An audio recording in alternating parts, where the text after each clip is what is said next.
Does thought leadership only belong to those bold, outspoken personalities who seem larger than life? Christina Wedgwood doesn't think so.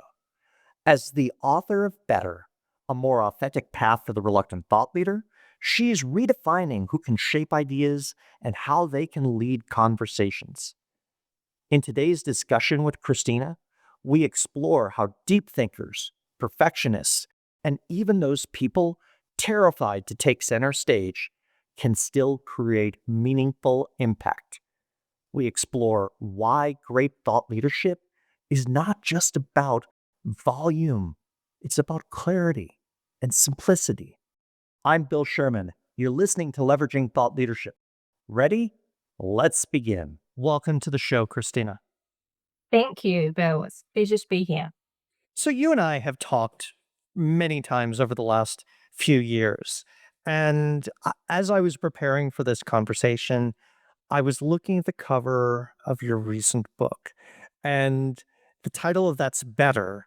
But more importantly, I love the subtitle of A More Authentic Path for the Reluctant Thought Leader. My question for you is, what's the reluctant thought leader? And who did you have in mind?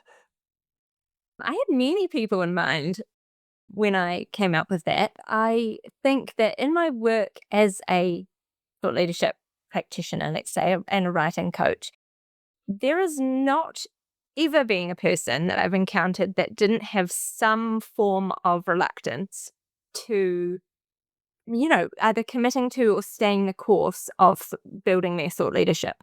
The reluctance comes in many different forms, but there are a lot of really, really great thinkers who are reluctant to do maybe the leading part of thought leadership. And that was predominantly who I was writing this for. So I agree that I certainly have seen similar. I've sometimes described it as the accidental or unplanned thought leadership practitioner, like where they say, I stumbled into this. Yes, it's definitely a case. So, what is the challenge of that reluctant thought leader? You alluded to a little bit, but not everyone has that big, flamboyant personality. I think you have someone really sort of specifically personality wise in mind. Could you describe that? Yes, I can. And I'm really careful not to use the term introvert because I don't think it's quite as simple as the introverts, are this way when it comes to thought leadership and the extroverts are another. I think there's people that experience reluctance along all sort of places along the introvert extrovert spectrum. But I think really what I was getting at is that there's this pernicious idea that thought leadership belongs to a certain type of person because we see the big, the bold, the bolshy, sometimes the sort of sage on the stage archetype. And it can put the quieter, more considered, maybe more deliberate. I'm thinking people with perhaps a slower processing style, maybe they aren't as quick to speak, or when they do, they feel like, there's elephants stampeding at a doorway and it doesn't always come out of their mouth how they'd like. Those sorts of people can be put off by that persona or archetype because they don't feel that that kind of reflects how they show up in the world. So I guess the reluctant thought leader for me is anyone who shies away from wanting to be that version of a thought leader. Yeah. And I agree with you. The work of shaping ideas, asking questions, reflecting, being, having a rich inner life and contemplative or a research mindset is not necessarily the same skills or attitude that you need to draw on if you're called to be on stage, for example, right? No, it's exactly. I think, thought leadership is what it says on the tin, right? It's thinking and it's leadership. And I think we have people that excel at there are very special and clever people that are incredible at both of those things. But I think many others fall into the camp of one or the other. There are the big, loud personalities that like talking and they take up lots of space and they make lots of noise. Some could argue that, and I know we've had this conversation, we'll probably get there again today too, that all of the noise they're making doesn't necessarily indicate the best basis of thought always. But there are also the thinkers that find the leadership part of thought leadership tricky as well. So I guess in the book and in trying to uncover a sort of a more authentic way for the reluctant thought leader, I was trying to show that actually those traits and qualities of the thinkers, those are superpowers too when it comes to thought leadership. And we shouldn't overlook those. And you use a phrase that landed and stayed with me. Better does not equal louder. Yeah. What do you mean by better? Because you also chose it as the title of the book. I know.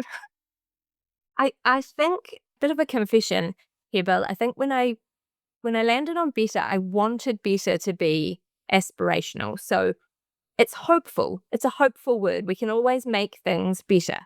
And the book's intention was to show a way or highlight maybe a few conditions that we could increase that I believe would make things better for people and allow us to have better ideas out there, better conversations, and then therefore will arrive at better solutions and outcomes for people. So that spirit is very much part of it. But I also think that the word better can be a source of stress too, especially for a recovering perfectionist. Say more on perfectionism and does it intersect with the reluctance? Yes, definitely. When I was developing the ideas for the book, one of the forms of reluctance that I encountered was this sort of not ready yet resistance. And those are typically the perfectionists and the quite complex thinkers. So they're the people that want to follow every thread, read every book, maybe think they need to get one more qualification or X amount more client engagements or case studies or something before they can put their ideas out there or before their ideas are sort of ready or done or cooked enough to share. And while I think there is a need for robustness, because you don't want an idea out there that's going to fall over in a stiff breeze, it's easy for people who experience that reluctance to fall into the territory of sort of procrastinating, I call it. So, if I may, I'd like to turn the question to you because you said there's always one more project, one more case study. You are someone who's worked in the world of thought leadership. And as you said, you've also coached and helped people with books. How did you know this was the time to write your book? I guess I knew that it was a case of, if not now, then when, was sort of the thrust behind writing it. I'm definitely not the big personality, the loud, gregarious thought leader, or someone that likes to take up lots of space. So I knew I had things to say, and the ideas that I was toying with, or the conversations that I was having with people, whether they were clients or prospects or other partners, maybe as we were extending our network, when I shared the things that I'd been thinking about and maybe still trying to figure out, there was a real resonance with them and a kind of a genuine desire to, I want to know more about that, or you need to tell me when you figure this out. So I thought, hey, there's some people that will probably read this out there. And then it came down to, I think there's never a perfect time or a totally right time. You can wait for all the ducks to get in a row and then you're going to write your book. But I think when it comes down to it, if you're compelled to do it and if it feels important enough to you, you actually have to make the conditions right. So eventually I did that. So, I think that's right. In even self reflection, there's this process that you tell yourself where, no, no, no, not yet, or that's not a priority. And then, even in my experience, as Peter and I are working on a manuscript now for our book, there's a point where you say, yeah, I have a perspective, I have something that's shaped enough to share, right? And the idea almost tells you and Yeah. finds a way. Or at least that's been my experience. I don't know about you.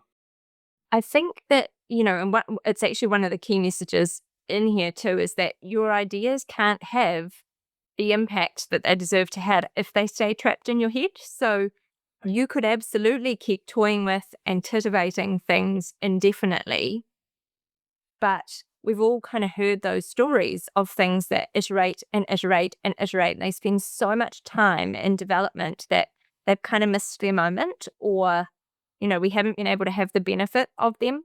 So I think there does come a point where it's important that you've got to get it out there too.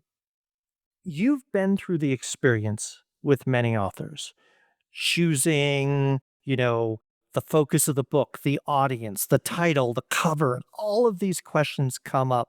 And each of them are important conversations, but also potential pitfalls and traps. Was writing this book easier or harder because you've been on the journey with others? I would say that writing the book was both easier and harder.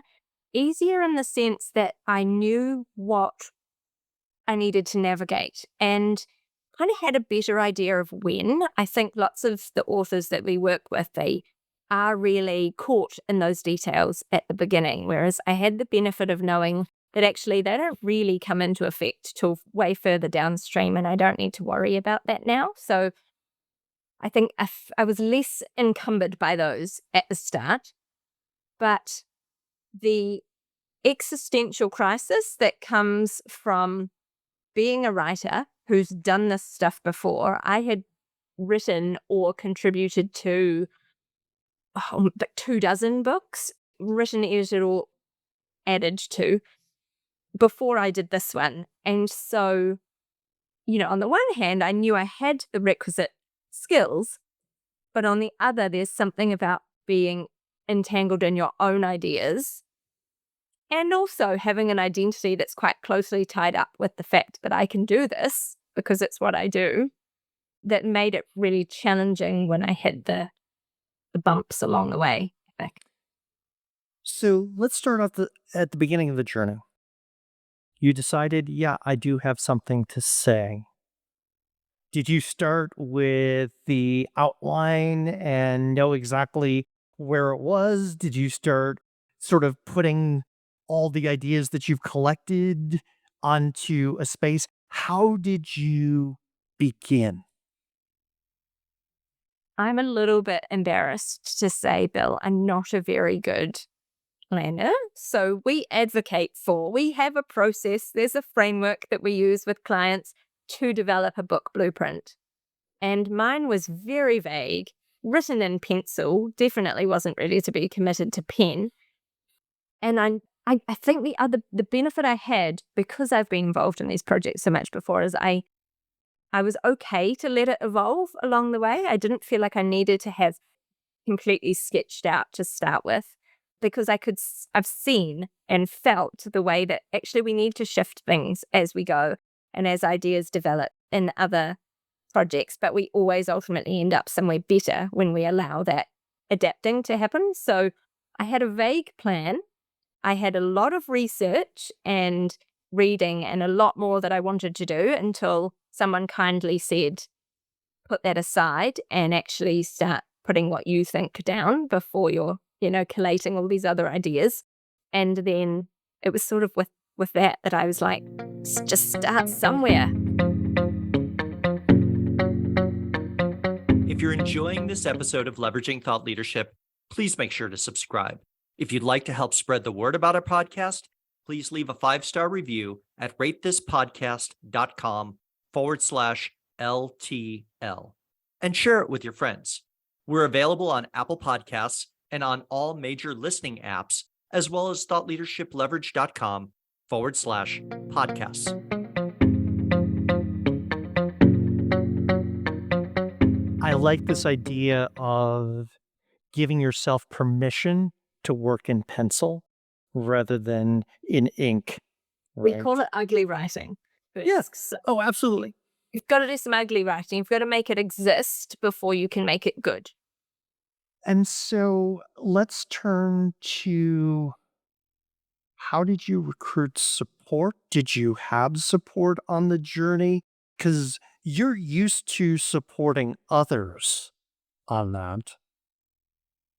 Yeah, I'm really lucky because I have incredible people in my team that do this work alongside me for clients already. So I didn't have to look very far for support in writing a book. But I would say for others that do, there's sort of two types of people you want involved. And I think some of them, the ones that we don't think about so much, are the thinking partners. And so my team played that role for me, one of them in particular, really well. But a thinking partner doesn't need to be a colleague. It can be anyone that provides a great sounding board for you. And in fact, have a couple of them, maybe someone that's in your industry and someone that's a little bit further away from it, sits outside of what the work that you do, especially if that is who your readers are going to be, because you can get a bit insular otherwise. But really, you want people that are going to challenge your ideas, reflect back to you, and feel a little bit of engagement in what you're talking about and writing about, challenge you, help you point to where the gaps are or the bits that they don't understand. Someone that will kind of force you to build that bridge of understanding that your readers are going to need. Those are the most important thinking partners, I think. And then there are obviously the skilled people that you need for specific parts of the book journey, like editors, designers, typesetters, those sorts of things. They're the support people we usually think of, but I think the thinking partner sounding board is the overlooked but game-changing one. And I would say yes, and I would add to that. There's the person that you can say, I have this idea. Is it good? Right? Or help me see the weakness in it, right? Does this make sense? One of the things that I've noticed in my journey in working on the manuscript and being someone who's steeped in book culture and a book community where when you look at a shelf of books, at least business books, you see the people behind them by voice or by name or image, and you know them, right? They are friends. And so for me, one of the challenges was handing off a copy of the introduction to friends and saying, hey, you're in the book world. Is this a book you'd want to read? And tell me if you think this is actually a book or should it just be an article, right? That ability to be vulnerable is essential. Yeah, it's scary. It's scary to put it out there and to show someone this thing that you've poured, so much of yourself into. That's scary even when you trust them, and it's exposing. It is. It's vulnerable, definitely. And there's a difference between when you do it and you say, hey, we've got a process and you're taking someone else through it versus when you're the one who's in the spotlight and saying, I've worked on this a while. What do you think? Yeah, it definitely gives you a little bit of empathy to sit with your clients, to sit in that seat and realize the sort of the emotional ledge they've gone out on when they have submitted a piece of content to you. So the book's been out for a while now, and you're continuing doing your work with authors and people who are working on their first book. What did you learn through the journey of writing your book that helps you now as a coach?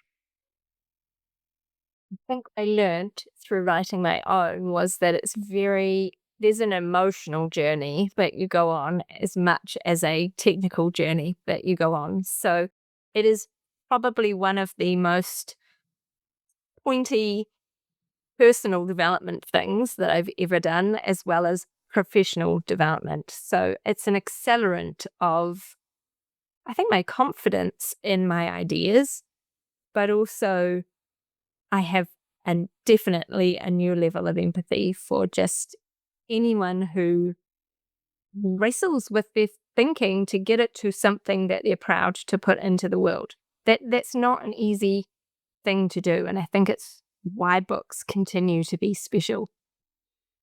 And you've talked about that they require almost a gestational space in terms of time to think and develop on that. It's not go away for a weekend and come back and you have your 30 or 40,000 word manuscript and congratulations, you've written a book. I think you can do those sort of 30-day jumpstart book things, but I think, and they can get you a book, but I think the really great books take some time. There's a maturing of ideas and evolving and a developing of ideas that can only happen over time. I saw this quote recently, and it was around thinking and writing and why can't we find great writers? And this guy answered that question with, well, there are lots of great writers, but what you're actually talking about when you're holding up these examples of great writing is great thinking. And great thinkers are rarer, and great thinking takes time. So I think there is when people say, how long will it take? We don't have a definite answer for them, because it can take, we got to hold in balance, getting them to the finish line, but also getting them there with the best version of what they can put out as well. Right. And that process of the best thinking can be measured in years or even a decade or more, right?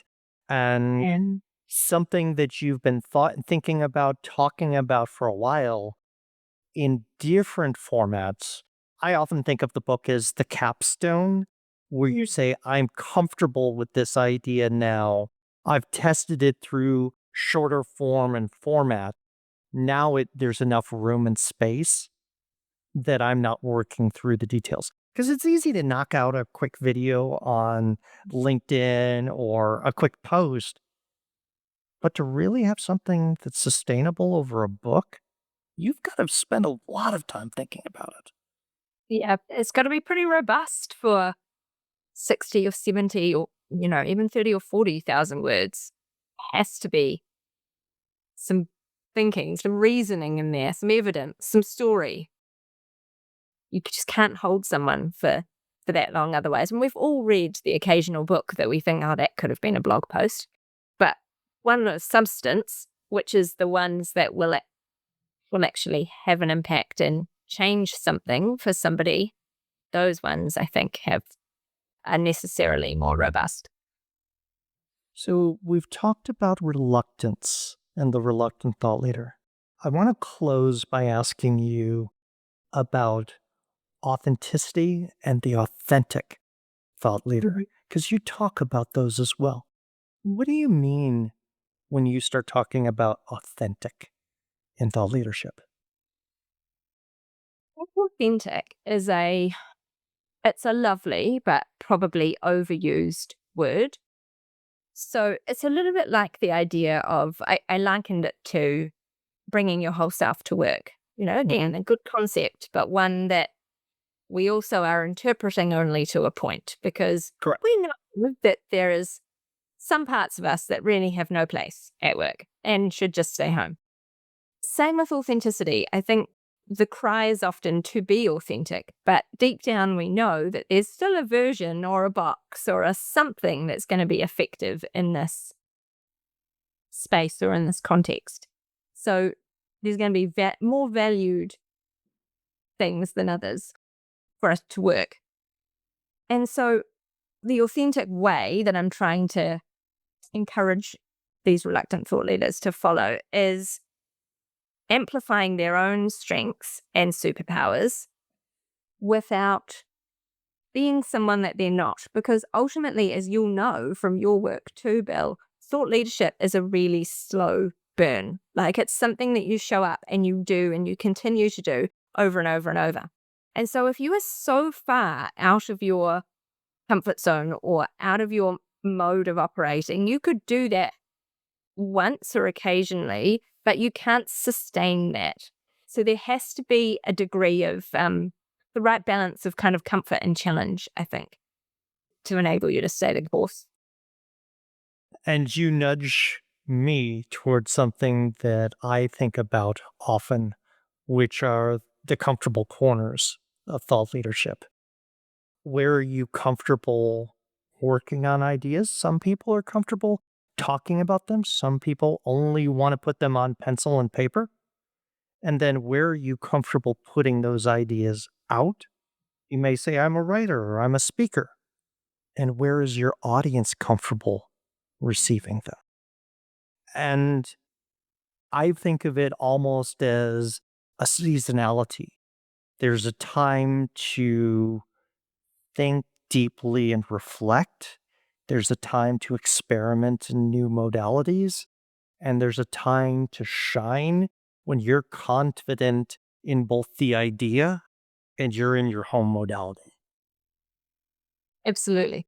I think too, we're comfortable often with different formats, not just modalities, but I'm thinking even of something like short form and long form. Oh, absolutely. Yeah.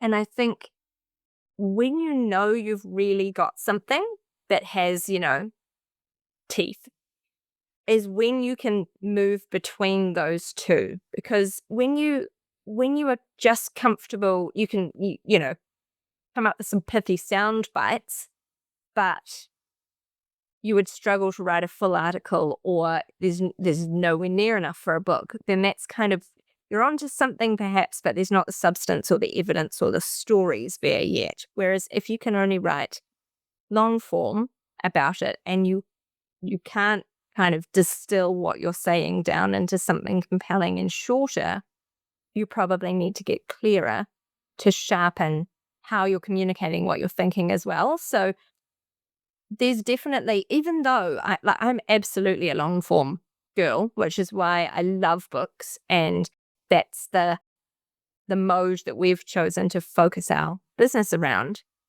But short form content is still what captures people's attention. And it's only once you've got their attention that you can invite them to engage and explore more deeply. So you sacrifice some of the nuance and you simplify when you're doing short form, but you kind of need it to get people over to the other one as well. I think that's a beautiful place to land and end this conversation. Christina, I want to thank you for joining me in a conversation around thought leadership, a meta conversation, as well as then talking about personal journeys. Thank you. Thanks, Tim. Thanks for having me. Okay, you've made it to the end of the episode. And that means you're probably someone deeply interested in thought leadership. Want to learn even more? Here are 3 recommendations. First, check out the back catalog of our podcast episodes.